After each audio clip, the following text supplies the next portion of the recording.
Bueno, vamos a profundizar con el tema del ciclo sexual femenino con este pequeño video. En segmentos de video anterior nos referíamos al ciclo sexual femenino comprendido por un cambio cíclico o cambios cíclicos ocurridos a nivel del ovario y otros cambios cíclicos ocurridos a nivel de la capa interna mucosa del útero que se llama endometrio. Todo se inicia a través del estímulo del hipotálamo, que es una glándula cerebral que produce hormonas que estimulan a la producción de gonadotrofinas o gonadotropinas a través de otra glándula que se llama hipófisis. Bien, entonces el hipotálamo estimula la hipófisis para que la hipófisis produzca hormonas gonadotróficas o gonadotrópicas, que son la hormona FSH, folículo estimulante, y la hormona LH, luteinizante. De esta manera, con cada inicio de ciclo sexual, empiezan estas influencias hormonales. Cuando hablamos de ciclo sexual, tenemos que aclarar que el ciclo comienza con el primer día de la menstruación. O sea que el primer día del ciclo corresponde al inicio menstrual. Esa menstruación puede durar, dependiendo de la mujer, de 4 a 7 días, llamándose a esa fase uterina de menstruación fase menstrual. Ese ciclo, a su vez, dura generalmente 28 días, según la mayoría de los autores. Esto va a depender también de las características físicas de cada mujer. Los ciclos no son exactos y a veces las mujeres pueden tener ciclos que varían de 25 a 35 días, por lo tanto se habla de un promedio de 28 días. Entonces, partiendo de esa base de que el ciclo sexual femenino dura 28 días, partiendo desde el primer día de la menstruación, y aclaremos que cuando hablamos del primer día de la menstruación no estamos hablando del primer día del mes o primer día del calendario, porque el primer día del ciclo puede ser un 6, un 15, todo va a depender del día en que inicia la menstruación en la mujer. Entonces, por ejemplo, si la mujer menstrua el 6 de marzo, el 6 de marzo va a ser el primer día de su ciclo sexual femenino. Y 28 días después de ese día 6, ese ciclo estaría culminando. Hay que aclarar que el ciclo, estos 28 días son tanto para el ciclo que ocurre en el ovario como para el ciclo que ocurre en el endometrio. O sea que la duración que tenga el ciclo a nivel ovárico va a ser la misma duración que se va a obtener en el ciclo endometrial, uterino o menstrual. Estos ciclos, tanto a nivel ovárico como a nivel uterino, comparten la misma cantidad de días según el organismo de la mujer, pero tienen diferentes nombres en sus segmentos o en sus divisiones a su vez. Volvamos con respecto a los días. Decíamos que el ciclo sexual femenino dura en promedio 28 días. Y se dice que a la mitad del ciclo se produce el evento de la ovulación. O sea que yo voy a tener un antes y un después de esta ovulación que ocurre generalmente al día 14, o sea, a la mitad del ciclo. En el ovario, la fase previa a la ovulación se llama folículo estimulante y la fase posterior a la ovulación se llama fase luteinizante. En cambio, a nivel del endometrio, el ciclo va a tener otros nombres. En primera instancia vamos a tener unos primeros días de la fase menstrual, a donde la mujer menstrua. Se va a continuar con una fase proliferativa que se extiende hasta la mitad del ciclo, o sea, hasta que ocurre la ovulación.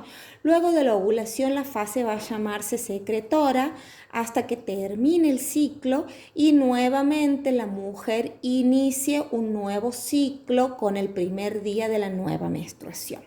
Bien, aclarados los nombres de las fases de los ciclos a nivel ovárico y la fase de los ciclos a nivel uterino, vamos a volver a lo que decíamos inicialmente en la grabación con respecto a las influencias hormonales. Entonces, tenemos una primera acción hormonal a través del hipotálamo. El hipotálamo influye sobre la hipófisis. La hipófisis comienza a secretar hormona folículo estimulante, FSH, que actúa durante la primera etapa de este ciclo ovárico sobre los folículos, ayudándolos a madurar, llevándolo de primordiales a primarios, de primarios a secundarios y finalmente este secundario a un solo folículo que llegará a terciario, maduro o de Graf, del cual se producirá la ovulación a la mitad de ese ciclo ovárico. Paralelamente a esto, ¿sí?, ocurren cambios a nivel del endometrio del útero, gracias a estas células foliculares que se están desarrollando en los folículos dentro del ovario. La hormona FSH, folículo estimulante, no solamente influye para que estos folículos se desarrollen y uno llegue a la madurez, sino que también influye sobre las células que están en el folículo para que éstas produzcan en primera instancia una hormona que se llama estrógeno.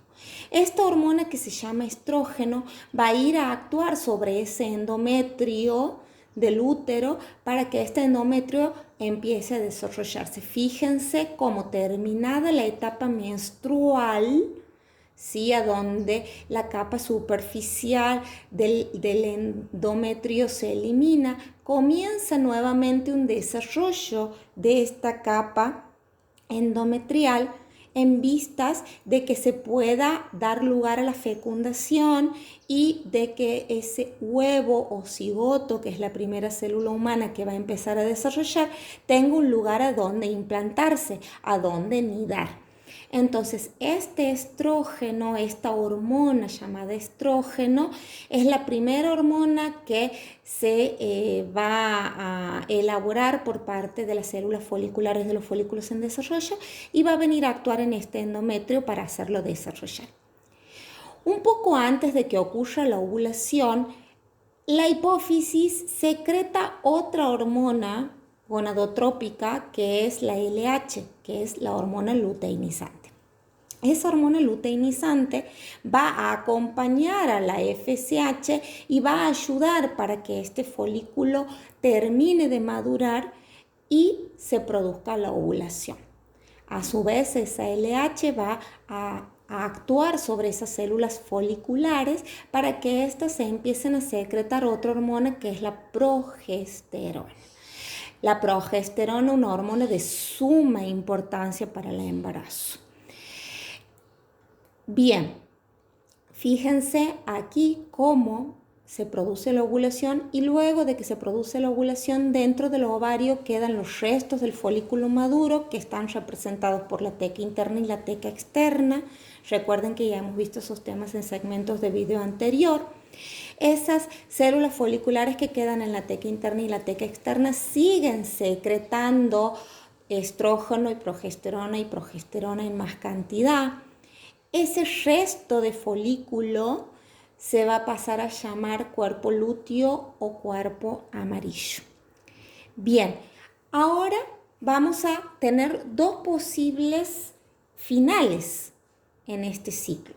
Puede ser que se produzca el embarazo o puede ser que no se produzca. O sea, puede ser que se produzca o no la fecundación. Si no se produce la fecundación, este cuerpo lúteo o amarillo va a dejar de funcionar porque ya no vamos a tener la hormona LH, porque esta hormona LH va a empezar a disminuir en su producción a través de la hipófisis y por lo tanto ya no va a haber quien mantenga el cuerpo lúteo.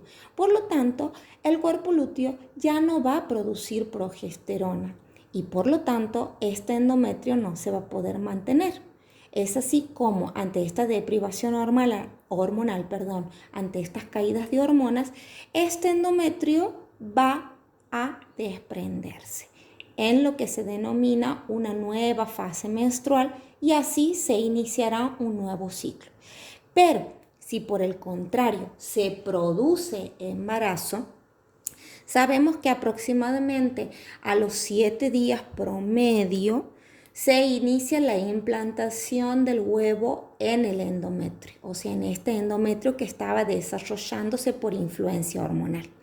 Entonces, este huevo, que ya está constituido por capas muy especializadas, va a empezar a producir a través de esas capas una nueva hormona que se llama hormona gonadotrofina coriónica, que pueden verla escrita con las siglas HCG o HGC, ya sea castellano o inglés. Entonces, esta hormona gonadotrofina coriónica va a ir a reemplazar a esta hormona luteinizante o LH que se va a dejar de producir por parte de la hipófisis. Entonces, al dejar de producirse la LH que me mantiene el cuerpo lúteo, yo voy a tener una hormona HCG que va a hacer ese reemplazo de funciones y me va a seguir manteniendo este cuerpo lúteo hasta que yo tenga una placenta que pueda cumplir con las funciones del cuerpo lúteo. Entonces, este cuerpo lúteo, al seguir siendo mantenido por esta HCG, va a seguir produciendo las hormonas que me sustenten este endometrio a donde este huevo va a anidar. Y es esta hormona la que me da positivo en el análisis de embarazo, porque esta hormona solamente es producida por tejido del huevo llamado trofoblasto, de donde va a derivar la formación de la placenta. O sea que solamente da positivo cuando hay un huevo implantándose en el endometrio con formación de trofoblasto futura placenta y no de otra manera. Bien, espero que haya sido lo más explicativo posible y nos vemos en el próximo video.